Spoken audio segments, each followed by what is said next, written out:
मित्रों, मनुष्य अपना जीवन जिन प्रश्नों के उत्तरों को ढूंढने में लगा देता है, या यूं कहिए कि गंवा देता है, वो प्रश्न हैं जो उसे उसके जीवन के केंद्र से, उसे उसके अस्तित्व से, उसे उसके व्यक्तित्व से दूर ले जाते हैं।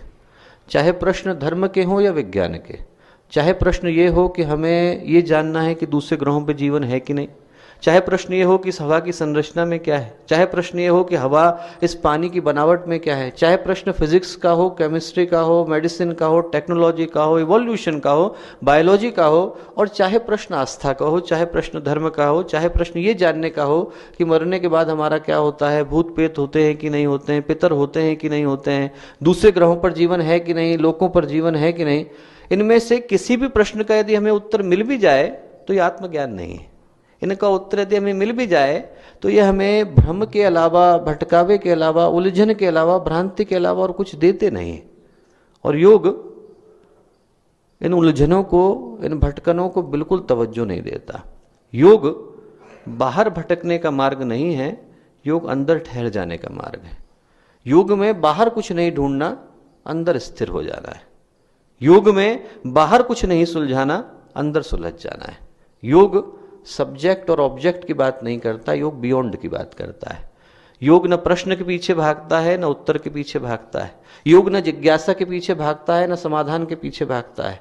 योग न दृष्टि के पीछे भागता है, न दृष्टा के पीछे भागता है। योग अपने आप में स्थिर हो जाने को कहता है। और योग कहता है कि यदि आप अपने अंदर, अपने स्वरूप में स्थित हो जाते हैं, अपनी आत्मा के अंदर ठहर जाते हैं, जिस मूल उद्देश्य को आप लोग लेकर के आए हैं उसको आप याद कर लेते हैं, आपका, आपकी आत्मा के प्रति बोध जागृत हो जाता है, आपका परमात्मा के साथ संयोग स्थापित हो जाता है, आप उसी क्षण योग को उपलब्ध हो जाते हैं। प्रारंभ होता है योग सूत्र, तभी पातंजलि योग की ओर इशारा कर देते हैं, कहते हैं अथ योगानुशासनम योगस्य चित्त वृत्ति निरोध तदा दृष्टु स्वरूप व्यवस्थानम। पतंजलि कहते हैं कि उसको देखने के बाद तदा दृष्टु, जैसे ही आप उसको दृष्टा के भाव के साथ उपलब्ध होते हैं, वैसे ही आप स्वरूप अवस्थानम, वैसे ही आप अपने स्वरूप में स्थित हो जाते हैं। कौन सा स्वरूप? परमात्मा का स्वरूप। जैसे ही मनुष्य को दृष्टा का भाव जागता है, जैसे ही वो दृष्टा में बदलता है, जैसे ही उसके अंदर दृष्टा का बोध आता है, वैसे ही वो योग को उपलब्ध हो जाता है। दृष्टा का बोध जागना योग का असली मर्म है। यहाँ पर 3 शब्द याद रखने लायक हैं, दृश्य, दर्शक और दृष्टा। जो बाहर घट रहा है, जो कुछ भी बाहर चल रहा है दोस्तों, वो सबका सब दृश्य है। ये सारी की सारी चीज़ें, जो हमारे संबंध हैं, जो हमारे नाते हैं, जो हमारे रिश्ते हैं, जो हमारा पद है, जो हमारा पैसा है, जितनी चीज़ें हम लोग लेकर के आए थे, हम लोग इस दुनिया में नंगे आए थे, नंगे जाएंगे, जितनी बाकी की चीज़ें हैं वो सारे के सारे दृश्य हैं। और इस दृश्य को देखने वाले 2 ही लोग हैं दोस्तों, एक है दर्शक और दूसरा है दृष्टा। भगवान श्री कृष्ण गीता में कहते हैं अर्जुन से, न त्वैवाहम जातुनासम न तुम नेमे जनाधिपा न चैव न भविष्यामः सर्वे वै मतो परम। ऐसा कोई समय नहीं था अर्जुन, जब तू नहीं था, जब मैं नहीं था, ये नृप, ये राजा लोग नहीं थे, और ऐसा कोई समय नहीं होगा कि जब ये लोग नहीं होंगे और मैं नहीं होऊंगा, तू नहीं होगा। अनादिकाल से काल चला आ रहा है और अनंत काल तक चलेगा। तो भगवान कृष्ण कहते हैं, न जाने कितनी बार ये संबंध आए हैं और चले गए हैं, न जाने कितनी बार यदि हम लोग अपनी अंतरात्मा में उतर करके अपने आप से पूछें तो हमें याद आएगा कि हजारों बार ये संबंध गए हैं। हजारों बार हम लोग माता बने हैं, पिता बने हैं, भाई बने हैं, बहन बने हैं, पुत्र बने हैं, पुत्री बने हैं। संबंध हजारों बार आए हैं, हजारों बार चले गए हैं, और इसी तरीके से जीवन का क्रम चलता रहता है।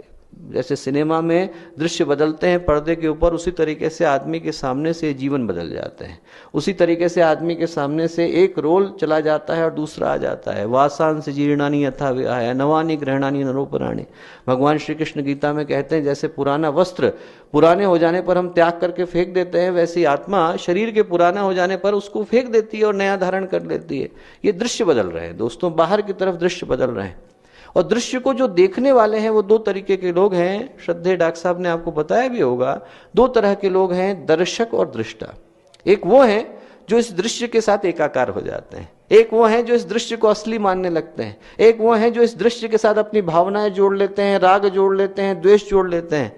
जैसे आप सिनेमा देख रहे हो और सिनेमा के पर्दे पर कोई कहानी चल रही है, वहां पर हीरो आया, हीरो के साथ कुछ घटा तो लोग उसी में इमोशनली इन्वॉल्व हो जाते हैं। वहां पर कुछ घटना घट रही है, आदमी उसको अपने तरीके से जी रहा है। हीरो के साथ घटा, आदमी को लगता है हमारे साथ घटा। हीरोइन के साथ कुछ बुरा हुआ, आदमी को लगा हमारे साथ हुआ। वहां का सुख, वहां का दुख, आदमी अपना सुख और दुख मान करके बैठ जाता है। हम लोग गोकुल मेडिकल कॉलेज में थे तो जाते थे, हमारे साथ एक स्टूडेंट था, मेरा एक क्लासमेट था, तो उधर पिक्चर जितनी चलती थी उससे ज्यादा पिक्चर इधर चलती थी। वो जितना उधर सिनेमा में चल रहा है उससे ज्यादा तो वो इन्वॉल्व हो जाता था, एकदम सीट पर चढ़ करके बैठ जाता था, पूरे ध्यान से देखने लगता था कि क्या घटना घट रही है, और एकदम एकदम उसके अंदर इन्वॉल्व हो जाता था। तो दोस्तों, लोगों के तरीके बदल जाते हैं। लोग दृश्य को दर्शक की तरह एकदम ऐसे इन्वॉल्व हो जाते हैं कि इस सिनेमा का हम भी हिस्सा हैं। इसको देखने वाले एक हैं दर्शक, और इसको देखने दूसरे वाले हैं, वो है दृष्टा। दृष्टा वो है जिनके लिए इस दृश्य का होना न होना एक बराबर हो गया। घटना घट रही है या नहीं घट रही है, इससे उन्हें कोई मतलब नहीं। आप लोग कहानी उठा करके देखें तो पुराण में उल्लेख आता है कि याज्ञवल्क भगवान श्री कृष्ण के पास पूछने के लिए गए कि आप बताइए कि आपकी दृष्टि में सबसे बड़ा योगी कौन है। तो भगवान श्री कृष्ण ने कहा कि मेरी दृष्टि में सबसे बड़ा योगी जो है वो राजा जनक है। तो बड़ा आश्चर्य हुआ याज्ञवल्क्य को। उन्होंने कहा कि साहब, इतने बड़े बड़े ब्रह्मर्षि बैठे हैं, वशिष्ठ बैठे हैं, विश्वामित्र बैठे हैं, इन सब ज्ञानियों के होते हुए, सांदीपनी हैं, बड़े बड़े ऋषि हैं, इन सब के होते हुए भी भगवान ने एक राजा का नाम क्यों लिया? राजा योगी कैसे बन गए? तो याज्ञवल्क्य ने अपने एक शिष्य को उनके पास मिलने के लिए भेजा। बोले आप जाकर के मिल करके आइए, देख करके आइए कि वो योग को कैसे उपलब्ध होते हैं। तो जब गए वो मिलने के लिए तो उन्होंने देखा कि राजा का, जनक का दरबार लगा हुआ है, लोग बैठे हुए हैं, इधर नर्तकियां नृत्य कर रही है, लोग अपनी अपनी शिकायतें लेकर के आए हैं, वहां पर लोगों की लाइन लगी हुई है, और जनक ध्यान में बैठे हुए हैं। उनके लिए पुराणों में जिक्र आता है कमल पत्रवत, कि जैसे कमल का पत्ता पानी के ऊपर रहता है और रहते हुए भी उससे नहीं भीगता है, उसी तरीके से थे कि राज दरबार में बैठे हुए भी वो योग को उपलब्ध थे। मन बिल्कुल शांत था, चित्त बिल्कुल ठहर गया था, व्यक्तित्व में एक भी हलचल नहीं हो रही थी, ना सुख की, ना दुख की, ना उद्विग्नता थी, ना स्पृहा थी, कोई उनके मन में नहीं हो रहा था। मन बिल्कुल शांत हो गया था, अंदर से स्थिर हो गया था। तो उन्होंने राजा जनक को देखा तो याज्ञवल्क्य के शिष्य ने राजा जनक से जाकर के प्रश्न किया कि एक बात बताइए साहब, आप इतना भयंकर दरबार चल रहा है, इतनी सारी चीजें चल रही हैं, इसके मध्य में आप योग को कैसे उपलब्ध होते हैं? तो राजा जनक ने कहा कि ऐसा है कि आपको उत्तर में बताऊंगा, पर शाम को बताऊंगा। आप एक काम करो कि आप पहले मेरी राजधानी देख करके आओ। मेरे राज्य में बहुत सारी चीजें हैं देखने लायक, आप देख करके आओ। राजधानी में बहुत सारा है घूमने लायक, आप घूम करके आओ, शाम को आपको बताऊंगा। ठीक है साहब। गए, निकलने लगे तो राजा जनक ने उनके हाथ में तेल का एक गिलास पकड़ा दिया। बोले आप इसे ले जाइए, घूम करके आइए, कोई दिक्कत नहीं है। तेल का गिलास हाथ में रखिएगा, पूरा ऊपर तक भरा हुआ है लबालब। एक बूंद यदि गिर गई तो जो आपके पीछे सैनिक चल रहा है आपकी गर्दन काट देगा। बड़ा घबराए, उन्होंने कहा ये कैसी शर्त है? अब वो गए, 9 घंटे बाद घूम करके लौटे, राजा जनक के पास पहुंचे तो राजा जनक वैसे ही बैठे थे, स्थिर भाव से, मन शांत था, व्यक्तित्व बिल्कुल स्थिर हो चुका था, ध्यान में थे। उनने देखा उसे।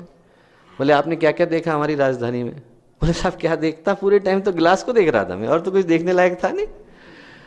तो बोले कि भैया मैं ऐसे ही योग को उपलब्ध होता हूँ, कहीं पर भी हूँ, मुझे पता है कि तलवार कभी भी चल सकती है, भगवान की तलवार कभी भी चल सकती है, हर क्षण मृत्यु का क्षण है। जिस व्यक्ति को यह बोध हो गया कि हर क्षण मृत्यु का क्षण है, वो यहाँ पर दृष्टा के भाव से जीता है। उसके लिए जो आ गया परमात्मा का उपहार है, जो चला गया वो परमात्मा की इच्छा थी। उसको समझ में आ जाता है कि क्रोध के पीछे भी भगवान है और करुणा के पीछे भी भगवान है, कृपा के पीछे भी भगवान है, कोप के पीछे भी भगवान है, हर हाथों के पीछे वही खड़ा हुआ है। वो चाहे तो जिस भी तरीके से इस दृष्टि को चलाना चाहे, सृष्टि को चलाना चाहे, चलाना चाहता है, उसको ये भाव आ जाता है। तो अगले दिन याज्ञवल्क्य के शिष्य राजा जनक के साथ गए कि साहब आप मुझे योग सिखाइए। तो राजा जनक बोले कि चलिए सुबह सुबह स्नान करने चलते हैं नदी में, मैं आपको बताता हूँ। चले वो। तो जब गए नदी में तो राजा जनक स्नान करने लग गए। स्नान करते करते जो याज्ञवल्क्य के शिष्य थे वो कोपीन लेकर के आए थे अपनी, और 2 कोपीन लेकर के आए थे, जो नीचे का पहनने का वस्त्र होता है, बस बाकी कुछ था नहीं। एक कोपीन वो राजमहल में छोड़ करके आए थे। पीछे मुड़ करके देखा तो उन्होंने देखा राजमहल में तो आग लग गई है। और उनने घबराए, उनने कहा अरे मेरी तो कोपीन जल रही है राजमहल के अंदर। भागे फटाफट कोपीन लेने के लिए। उनने पीछे मुड़ करके देखा तो देखा राजा जनक तो जैसे स्नान कर रहे थे वैसे ही कर रहे हैं, आराम से स्नान कर रहे हैं। तो उन्होंने कहा भाई मेरी तो कोपीन ही जल रही है, इनका तो महल जल रहा है, आराम से खड़े हुए हैं। तो वापस गए वो राजा जनक के पास, बोले कि साहब आप नहीं चल रहे, पूरा पूरा महल जल रहा है। राजा जनक बोले कि साहब वो मेरा कल भी नहीं था, आज कैसे हो जाएगा? कल भी मेरा महल नहीं था, मैं आज कैसे मान लूं कि मेरा हो जाएगा? बोले मैं कभी उसको लेकर के नहीं आया था। दोस्तों ये लोग दृष्टा हो गए, ये जिनके मन में भाव आ जाता है ये लोग दृष्टा हो गए।